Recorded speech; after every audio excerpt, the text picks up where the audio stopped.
storytellers and story lovers. My name is Laksh Datta.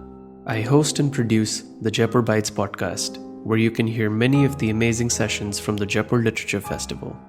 I also produce a few other podcasts, as you can see right here. English, Hindi, fiction, non-fiction. If you see something you like, maybe you can take a screenshot of this right now. I'll give you a second. And tune in later. Find them on your favorite podcast app. We're delighted to welcome you to the front lawn at the Diggi Palace, Jaipur, here at the 14th Jaipur Literature Festival protected by Dettol. It's our pleasure to present Fifth Son, a new history of the Aztecs, Camilla Townsend in conversation with Peter Frankopan. Our knowledge and information of the Aztec Empire, their history and their conquest for generations has been informed by the Western pen. Author and historian Camilla Townsend's Cundill Prize winning Fifth Son, a new history of the Aztecs, brings to light a complex and riveting history of the Aztecs based entirely on direct translations of the annals written in the neglected Nahuatl language. Townsend is the Distinguished Professor of History at Rutgers, the State University of New Jersey. Her other books include Annals of Native America, How the Nahuatls of Colonial Mexico Kept Their History Alive. Peter Frankopan, Professor of Global History at Oxford University, is the author of The Silk Roads, A New History of the World, and The New Silk Roads, The Present and Future of the World. In conversation with Frankopan, Camilla explores the precarious survival and brutal conquest of the people of the sun and their journey of endurance. Camilla Townsend is Distinguished Professor of History at Rutgers, the State University of New Jersey in the United States. A specialist in the Nahuatl or Aztec language, she is the author of numerous books, the most recent being Fifth Son, A New History of the Aztecs, which won the 2020 Cundill Prize. Peter Frankopan is Professor of Global History at the University of Oxford and Associate Director of the Silk Road Studies Program at King's College, Cambridge. He is the author of The Silk Roads, A New History of the World, The First Crusade, The Call from the East, and The New Silk Roads. Please do remember to comment by typing it in the comment section. Ladies and gentlemen, Fifth Son, A New History of the Aztecs, Camilla Townsend, in conversation with Peter Frankopan.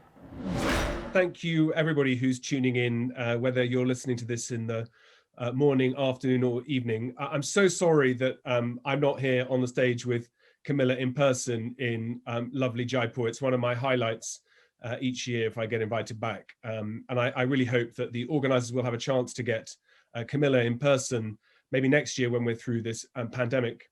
I was the chair of this year's Cundill Prize judges. The Cundill Prize for History is the richest history prize in the world. And Camilla Townsend's Fifth Son was a book that came onto our horizons very early on and rode the whole wave through the long list, through the short list, to be the unanimous winner. It's a fantastic and incredibly exciting and original book. And I'm in the presence of greatness, although separated by thousands of miles, having Camilla alongside me today. I'm going to ask Camilla to talk about her book and interrupt as little as possible so you can get the most out of Camilla as possible. But I recommend this to everybody. I know that over Christmas it was sold out almost everywhere because so many people were buying copies. Hopefully the publishers have sorted that out. But Camilla, let's start at the beginning. Some people are tuned in because they are Jaipur Literary Festival devotees. Some to hear you, but some won't know too much about Central American cultures, about the so-called Aztecs. Who is it that you're writing about? And I'd also like to know why did you choose to write about them? Well, first of all, I should say thanks to all, to the Jaipur Festival for inviting me and to you for your very kind comments. Your question, who am I writing about, is actually a harder question than it first appears. In the title, I use the word Aztecs because that is a word that many of us are familiar with. But in fact, it's a problematic word. There were never people who called themselves the Aztecs. This was a word that was invented by scholars in the 18th and 19th centuries. But in general, what we mean by it are the people who were in control of central Mexico in the period when Hernando Cortés and the European colonizers arrived.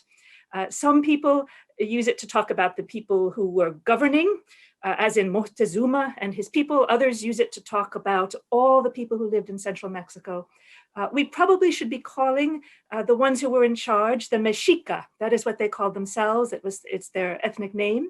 And we probably should be calling all the people who lived in central Mexico at the time the Nahuatls, the speakers of Nahuatl. That is what they had in common as a people, their language.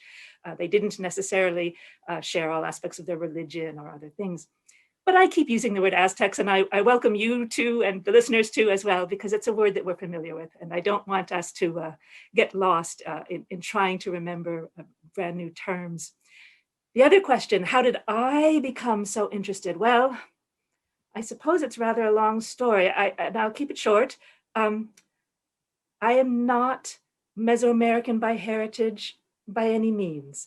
When I was young, growing up in New York City, I certainly was introduced through all the various, museum and think tank institutions that city hosts to all sorts of Native American cultures. And I was fascinated, but I didn't think of myself as a scholar. I didn't think of myself even as someone who might pursue other cultures. It happened rather by accident. I think much of life turns out to be serendipity, and that certainly was true in my case. When I came of age, the Nicaraguans had just had a bottom-up revolution, had toppled the government that the United States had put in place in the 1930s. The Somoza family, some of you may recall, those of you who are my age or older. So I went down there to teach 7th grade, and I taught 7th grade kids in the daytime and adults at night, because one of the things the revolution, the bottom-up revolution did was bring adult education to everybody who wanted to go back to school at night. So I learned so much from those 7th graders in Nicaragua. That is far more, I think, than I ever taught them. And I came back convinced that I had a great deal to learn from Latin America and its peoples. And then one thing led to another. I went to grad school, and my first book was about something unrelated, but that led me down another path. And then about 20 years ago, I decided to take a course in the Nahuatl language. I didn't think that I would be able to do very well. I think in retrospect, I was harboring some sort of racist assumptions.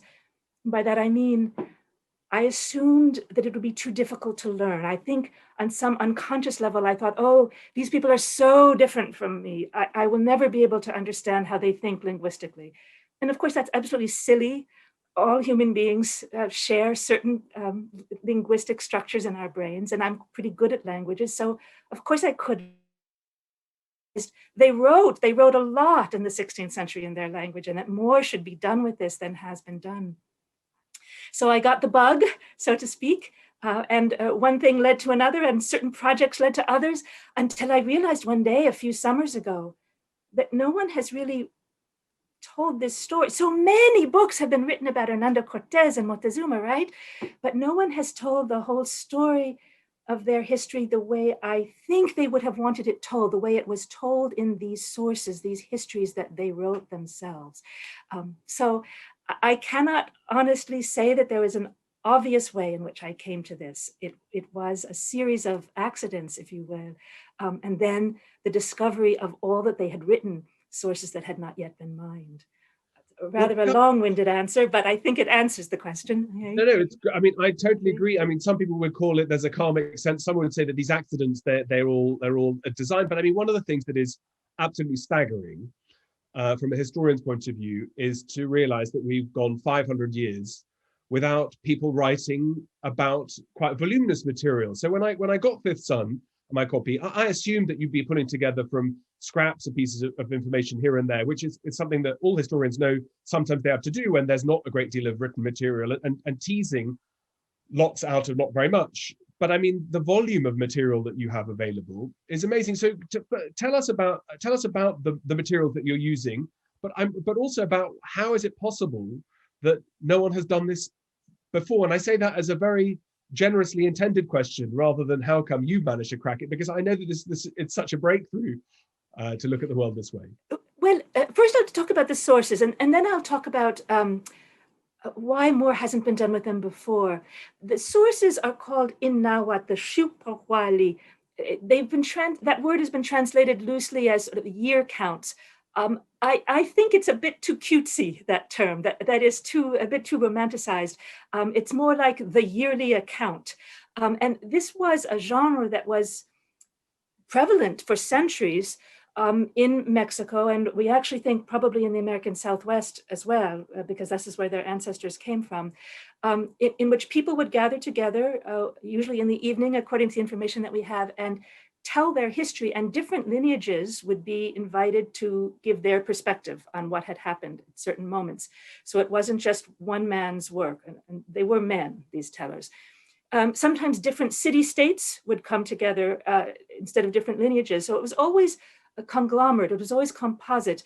They knew before we Westerners did, I guess, that about certain postmodern realities, that the truth is multivocal.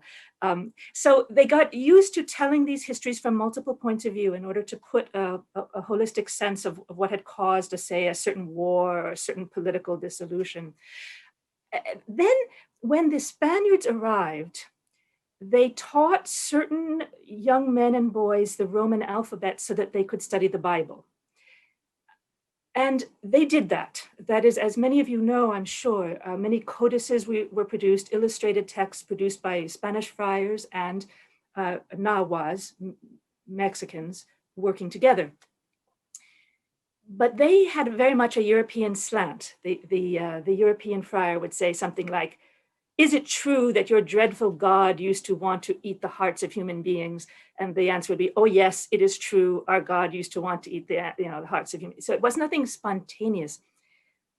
Meanwhile, though, the same young scholars of the friars took this Roman alphabet home and used it to transcribe these traditional Xupohuali. They probably used it to transcribe other things as well, but we're not certain. If they used it to transcribe religious texts, they were carefully hidden and probably destroyed because that was dangerous under Christian rule. But they certainly used it to write down all these histories. So we have dozens and dozens of them, several of them very rich and very complex. So this raises the question, why hasn't more been done? Nahuatl is not a dead language. There are about 1.5 million speakers of this language in Mexico today. Now, most of them are impoverished peasant farmers, which goes far in explaining why more hasn't been done. We really need to get more of them into a graduate school where they can learn how to write professional level history books, and that is beginning to happen. But there were historians who knew about these sources over the past 2 centuries, I would say, realistically. Why hasn't more been done? Well, I should rush to say some has been.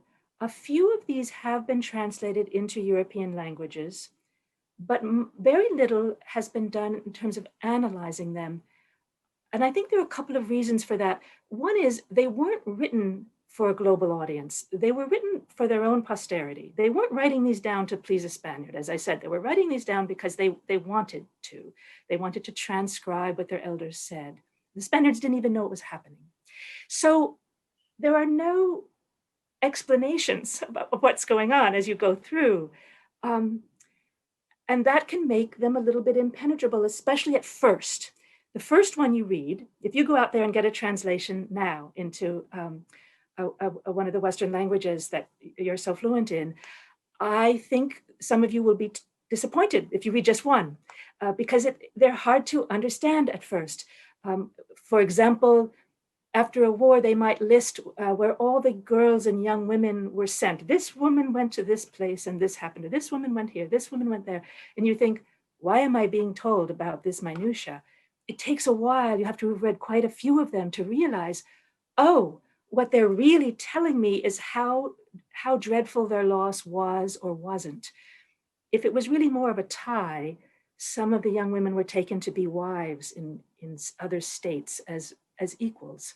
If it was a disaster, a cataclysmic loss, more of them are being taken and they're being dragged away to serve as low-level concubines, that sort of thing. So it takes a while to get used to them and to be able to put them in terms that outsiders can understand. And that is connected, I think, to the other reason why so little has been done. And that is that some other sources produced by Nahuas are more comprehensible to outsiders because they were written hand in hand with Spanish friars. Like those interviews that I referenced before, was it true that your God was this dreadful guy? So scholars who have been interested in the Nahuas, and there have been many, especially in Mexico. A famous and great man who died recently, for instance, was Miguel León Portilla. But they have been most interested in those sources that were written hand in hand with the friars or other Spaniards. I think because they're more easily comprehensible. They often even were accompanied by little Spanish translations, or at least little summaries, glosses. So it's not true that nothing has been done with the words of the Aztecs. But what has been done has had to do largely with the sources that were produced hand in hand with the Spaniards, with Spanish goals in mind, Spanish interests in mind. Not, I think, out of cultural prejudice, at least not in the last 20 or 30 years, but more out of ease of comprehension. The more alien a source is, I think the longer it takes for us outsiders to get around to looking at it. But I do imagine that this is going to change now. And I don't mean just because of my book. I mean because the world is changing. As I said, we now have for the first time a cohort of young Indigenous Mexicans, not just one or two, but numerous young Indigenous Mexicans in graduate school. So I expect there will be lots more books that are a lot better than mine, in truth. Well, I'm sure that is right. I think it's a process of a combination of decolonization, whatever exactly that means, but also opening up windows of trying to use materials and to overturn the traditional way we look at things, and that Western-centric way that history as a whole has functioned in the large has been always through one set of eyes. And trying to correct that, I think, is something that will strike a chord with people who look at other colonizations, other periods of empire, other ways in which the weighting of the sources have perhaps encouraged us to look at these complicated sources that are technically difficult and also hard to understand what their context is. But one thing that's interesting, I mean, obviously the heart of the book, I guess, is about the arrival of the Spanish and so on, but you paint a very compelling and persuasive and full picture of a Mesoamerican society in the sort of century and a half or more before the arrival of the Spanish. Tell us, who are we looking at, about the relationship between cities and urban life, about elites? Give us a picture in brief of the society in, let's say, I don't know, 1400s, before the arrival of Europeans in Central America. Right, the Aztecs, I use the word, had only been in full control for about a century. Almost exactly, in fact. But the century before that, they had been present. Their ancestors had come down from what is today the southwestern United States and had intermarried with the local people. One actually could think a bit of say, Genghis Khan coming down and intermarrying with the central Chinese. So there are about 200 years worth of stories. And I would say that close to 100 years worth are quite accurate. And I say that because we have some other corroborating sources from archaeology, et cetera. The earlier stories, I think, do have to be categorized as myth histories. But if you combine them with studies of linguistics, archaeology, et cetera, I think you can get a sense of what happened. So you have in the Central Valley, and in fact, in the valley on either side, there are sort of three valleys, in fact, in the center of Mexico. And you had farming peoples for a couple thousand years, and they mostly ruled themselves independently as separate city-states. One might think of ancient Greece, to put this in the context that just about everyone is familiar with. But at different times, you will not be surprised to learn certain city-states rose and exerted dominance over others. Sometimes we've called this situation an empire. I have sometimes used that word when talking about the Aztecs. It's not quite accurate because at no point really did any one of these city-states in ancient Mesoamerica have full and complete power over a certain strip of city-states, but they had close to that. And they were constantly fighting to cement that power further. This is true in the Mayan world, as well as in the Nahuatl or Aztec world, if I can use that language. Now, when scholars have looked at this in the past, again, we've looked at sort of summary histories that were written in Spanish. And in fact, the picture that we've gotten is of city-states that were constantly having wars with each other as if they were purely ethnic rivalries. And we've also been given to understand that a king, for example, could die without heirs, and then others could rush in and try to take over the rulership of that little kingdom, that city-state. All sorts of statements like this about that world turn out to be false when you look at their own histories written for their own posterity. These wars were almost always civil wars that involved many different city-states. And the reason that this is possible, it sounds strange, how can they be civil wars if they involve many city-states? The reason is that polygyny, the having of many wives, caused certain problems. And I'm not speaking here as a sort of modern Western feminist. I'm perfectly happy to acknowledge that the people then, I think men and women, were perfectly happy with that situation. The women didn't expect their husbands to be faithful in that sense. What I mean is that these men would have many different subsets of sons, and they would become each other's rivals. And so often civil wars would break out between these bands of half-brothers, and then in order to gain victory, they would ally with bands of brothers from other city-states. This is the kind of thing that these annals reveal in the pre-conquest period. There was never a moment when a man died without an heir. You can't have that many women and not have an heir. Okay? So what we were relying on were kind of silly statements. I remember one example, for instance, a very famous king, Nezahualpili, was supposed to, of Texcoco. It literally means the hungry prince's, the hungry coyote's son. He was supposed to have died without heirs. Except luckily some late wife or some young wife that he married in the nick of time when he was in his 60s or 70s had produced a boy, but that boy was only 7. And that this led to all sorts of trouble. And this has been used to explain the conquest by the Spaniards and all sorts of silly things. Well, in fact, when he died, he had about 50 male heirs. The reason there was so much commotion and the reason the Spaniards were able to work their way into it were that these brothers were fighting each other for the throne. So we do learn a great deal about their specific history. And I suppose it matters more than some specific histories do just for a little while, because we have been given to understand in the past that we can never know the Native Americans' specific histories. We can only know something about their culture and the general sense of who they were. But I found it kind of revelatory that it was possible, putting all of these histories that they wrote together, to talk very concretely about events and wars and even individual figures. And since Native Americans have been denied that, deprived that, the ability to say, this was my history before a white man ever showed up, I had fun writing that history, even though in effect, it is a sort of limited Game of Thrones type story that has long become irrelevant to modern politics. It's a 500-year-old Game of Thrones story, but I thought it needed to be told because they have been told, the Indians have been told, the Native American Indians have been told in the past, oh, you can't have histories like that. Okay? But it does remain a finite story. Okay? So I've got there are two questions, which is one is what's at stake? You know, is this just about power and elites jostling for position and the sprawling kinship networks, you know, who's up, who's down? So it'd be great if you could tell us about the economies of Central America and the trade networks that are obviously very, very expansive. But second, it'd be great if you could also talk to us about maybe Tenochtitlan and tell us about the scale, the size of the city, because I think, again, it comes as a shock to you. You tell us that the population of Central Mexican Valley around this time is about 1.5 million people. So, I mean, this is a highly sophisticated, highly elaborate, and the boundaries between city and countryside are very vague. So tell us about what's at stake, who's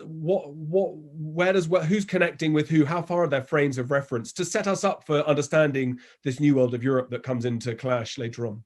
Yes, it was, I think we can fairly say, its own world system. I mean, I know Old World scholars and people in South Asia are deeply familiar with the idea of a world trade system from pre-modern eras. And I think it's fair to say that there was such a thing in the New World too, albeit smaller than the Old World one. These were civilizations that had not, because they had not been in touch with the populations of the old world, anthropologists call them pristine. So they were working it out on their own and with their own more limited populations. But still, it's an impressive world trade system. So whenever there has been farming for millennia, as was the case in central Mexico, you eventually, as you know, develop long distance trade. And the same was true here. Some would argue, and I certainly would, that Tenochtitlan, that the Aztec capital, the main city of the Aztecs, that its power came partly from the fact that it was built on an island in the middle of a great lake, in the middle of the Central Valley. So that great lake, in effect, acted in the same way, I would argue, as the Mediterranean did in the classical world. That is, the power of a particularly rich city-state, or Altepet, was multiplied because of the ease of canoe travel, and therefore the ease of larger boat travel, and therefore the ease of trade with more places. So you had people who were relative newcomers. Remember, they had come down within the last couple hundred years, finding their place on this island in the middle of this then huge lake. It's been drained since. It was drained during the colonial era, if you're wondering why you didn't know about this lake. Okay? And they set themselves up as traders, and they became very powerful because of this. Now, when those same people, the Aztecs or the Mexica, when a certain band of brothers within that city joined with other bands of brothers in other city-states, and then united and toppled the previous sort of ruling league, they then were able to combine their markets that they had through this lake traffic with their rising military power. So then they incorporated other city-states in effect as unequal trade partners. That is, people that they approached were asked to join the empire, if you'll permit me to use that word, peacefully, by giving tribute, but also as receivers of goods, so that they were in a way having to pay more for the goods they received than they got. In that sense, it was a payment of tribute. But it certainly oiled the wheels of long distance trade.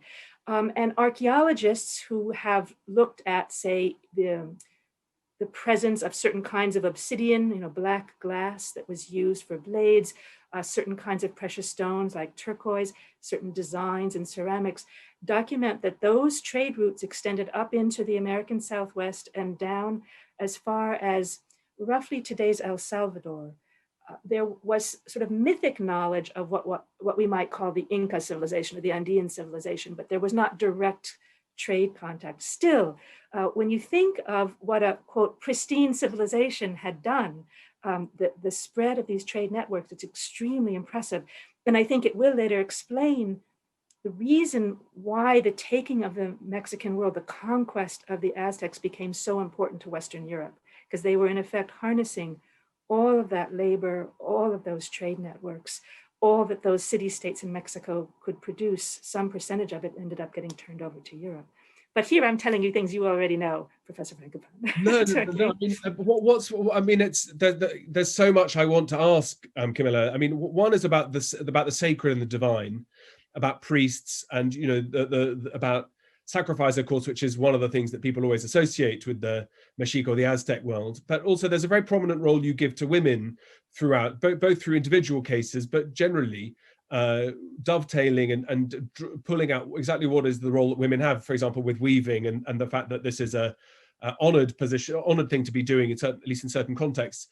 But tell us first about the divine, about Aztec belief systems and monuments and so on within Tenochtitlan, that when an outsider arrived, whether European or otherwise, what kind of impression would be made on this city in the middle of the lake? Would it have been awe-inspiring? Would it have been smelly? Would it have been clean? Would it have been well-ordered? Would it have been obvious who you passed, whether they were a noble or not? Because you write a lot about the shifting ideas about what it meant to be within this within this kinship strategy, where there are lots of half-brothers and half-sons, where you sat in the pecking order.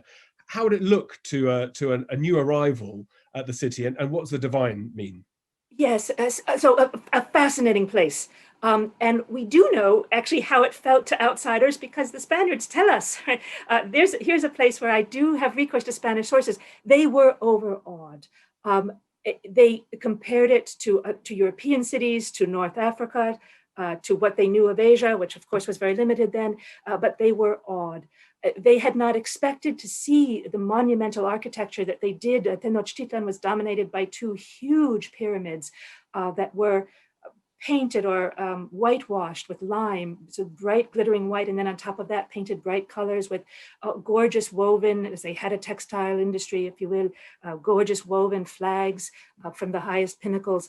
They were astounded by the straightness of the streets. Again, the Aztecs had only been in power for 100 years, so this city had grown up not organically, but as a planned entity, which means they measured out the avenues and decided where the cross streets were.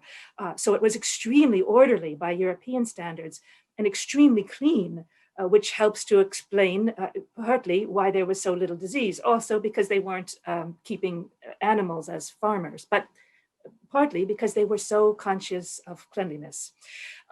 So it was as kind of a breathtaking experience for outsiders. And indeed, in the Nahuatl sources, there are also references to people from the countryside being amazed the first time they saw the city. And many people from the outside did see the city. In fact, part of joining the empire meant that you had to send representatives to come and live in the city. In a sense, they were these royal families from other villages or other cities were hostages, but they lived freely and happily in their lives in the city. So they too record feeling awed the first time they were there. Partly what was so jarring to the Spanish newcomers, though, was at the heart of it, a religious practice that they could not understand, that is human sacrifice. And I think we do need to raise it because, well, certainly in my country, and I imagine with this audience too, a certain amount of attention, a great deal of attention has been paid to the Aztec practice of human sacrifice. And they've ended up being painted as though they were somehow different from all other humans in their willingness to just eat each other like hamburgers. Okay? But that, of course, was not the case. Most archaeologists now say that around most parts of the globe, in very ancient times, there seemed to be traces of human sacrifice. That certainly was true throughout the New World, that is, throughout the Americas. Part of the practice of war for almost all the Native American groups involved the possible, not necessary, but possible sacrifice of a prisoner of war, usually a young male warrior who was given all honor if he didn't scream and didn't cry out. It was understood that this could happen to oneself later if one's own side lost later. So it was part of the practice was not only imbibing your enemy's spirit, but allowing them symbolically to die in greatness. It was occasional, it was a powerful ceremony, horrific perhaps by modern sensibilities, but not out of the ordinary in terms of what we think was going on around the world in very ancient times. What the Aztecs did that was different is turn that into a power ploy. That is, certain politicians and certain priests, not everyone, their singers did not do this, they did not like it, but certain priests and certain politicians towards the end, within the last generation or so, turned this into a threat. If you, another city-state, if you do not abide by our rules, if you do not agree to be part of empire, if you do not pay the taxes we want, whatever it is, we will demand from you not just a certain number of turquoise stones as your tribute, we will demand a certain number of your young people as tributes. You can think of the Hunger Games films, bluntly, right? It was a political ploy. Now, it still had religious overtones. It came from an ancient religious practice, but nothing in their religion demanded the sacrifice of dozens and dozens of people at a time. That was political and horrific. And in one of the annals, it actually says, we used to take people from an outlying village. I'm paraphrasing here, of course. Take people from a village or a city-state that we wanted to have join the empire, bring them to see the worst of the sacrifices, and then take them home. They weren't there to be sacrificed. They were there to see how frightening it was so that they would go home in terror and tell their people, we better join this empire. It'll be easier, believe me. So we have an actual smoking gun that is proof that this was a political ploy. Okay? As you say, everyone had to find their place within this. That is, commoners, noblemen had different roles to play. Women did, men did. Prisoner wives versus locally born wives had different roles to play. One thing everyone seemed to agree on is that everybody needed to fulfill their role. This was not a society of individualism. And I say that for men, for women, for commoners, for nobles. Nobody could just decide, well, I feel like being such and such a kind of a person. Everybody had to do as they were asked to do and were punished if they did not. Again, ironically, it was not just the prisoners or the low-class people. In fact, ironically, I would say the worst punishments were meted out to noble-born local people, men and women, who rejected the roles that they had been assigned in society. You have power, you have respect, you will obey the rules. Okay? So in that way, they were able to hold together as a rather powerful society for a century, and I think would have continued to do so longer than that if the Spaniards hadn't arrived. Partly through this terror tactic, but I would say even more largely through their commitment to fulfilling the role that their society as a whole had assigned to them. Well, so this is why we need to come back to Jaipur. We've only got a few more minutes and we've yet to get on to the arrival of the Spanish, which is great. I'd much rather talk about indigenous society rather than the arrival of Europeans. But so I suppose give us because it'd be great for people to go out and buy the book and read it. But I suppose if I had one question to ask about the arrival of the Spanish is, was it inevitable or not inevitable, that's a clumsy historical. No, I understand. Were the Spanish, because of their metal work and their weapons and their armor and their horses, was it? Did the Nahuatl never have a chance? Was it? I do think it was inevitable. And people who don't know me or don't know my work, when they first hear me say that, will often think, "How can she say that? How can she have so little respect for the native peoples?" But I think once people do know me and know my work, they will understand that is not what I mean at all. I think it is because I have such deep and abiding respect for what they wrote, what they said, what they thought, what they did, that I would like their situation to be better understood. The Aztecs were the heirs of a cultural tradition of farmers that was about 2,000 years old.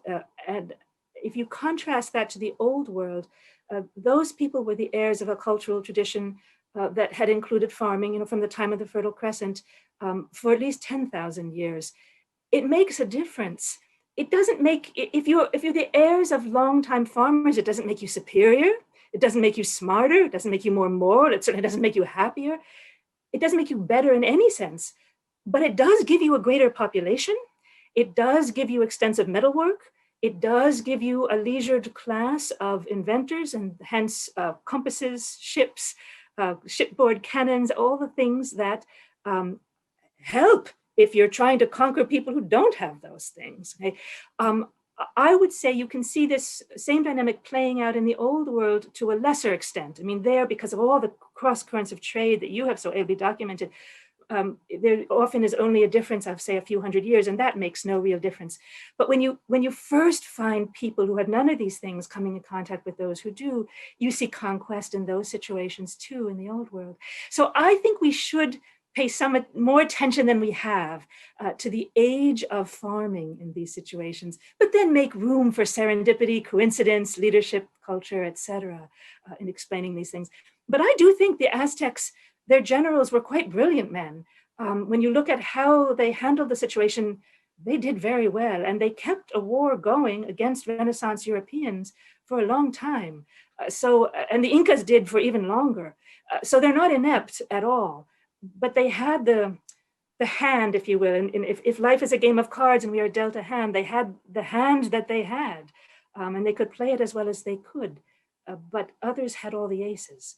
So I do think that out of true respect for them, we should familiarize ourselves with those issues, with that set of issues. Well, you're so eloquent, Camilla. It's been such a pleasure talking to you. I've got a message saying that we run out of time. I've got a question that I'll ask you that hopefully you can then answer in real life in Jaipur next year? Because I'm sure many of the people listening who would be in Jaipur, maybe even are in Jaipur listening, would want to know how does this compare? How does it look and feel for the Indians in one part of the world with those who were called Indians in another part of the world? How would we learn? How do we look at parallels? What are the differences, the experiences? And that would be something I'd love to talk to you about one day. Yes, I would love to talk to you and to them about it. Many of my South Asian immigrant students at Rutgers, as we have many here in the New York area, tell me regularly, oh, Professor Townsend, that reminds me of, say, our wedding or our way of making laws. So I would love to talk about that, and I hope that we can. Okay. It's been, like I said, it's been a real pleasure, a real honor for me to be on this call. There are a lot of other people who would bitten my hand off to take my place, but everybody, this is the book you want to be reading, Fifth Son, A New History of the Aztecs, by Camilla Townsend. Thank you, Camilla, for being such a star. Thank you, Peter. Thank you. An author and a writer, and this evening too, and hope to see you all soon, but please stay safe. Thank you, Camilla Townsend and Peter Frankopan, for that exciting conversation. Thank you for sharing so much about the Aztec culture with us. We thank our celebration partner, Diageo. Thank you all for watching and being such a fabulous audience. Do stay logged on, as we have many sessions going on parallelly at the front lawn and at the Darbar Hall. These are all specially curated just for you. As you're aware, the cultural sector has been very badly hit, and we encourage all of you to support us, contribute whatever you can. It'll help us to continue the work that all of us do. If you feel like it, please do tweet using hashtag Jaipur Literature Festival 2021. All our social media handles are at Jaipur Lit Fest. The festival is protected by Dettol.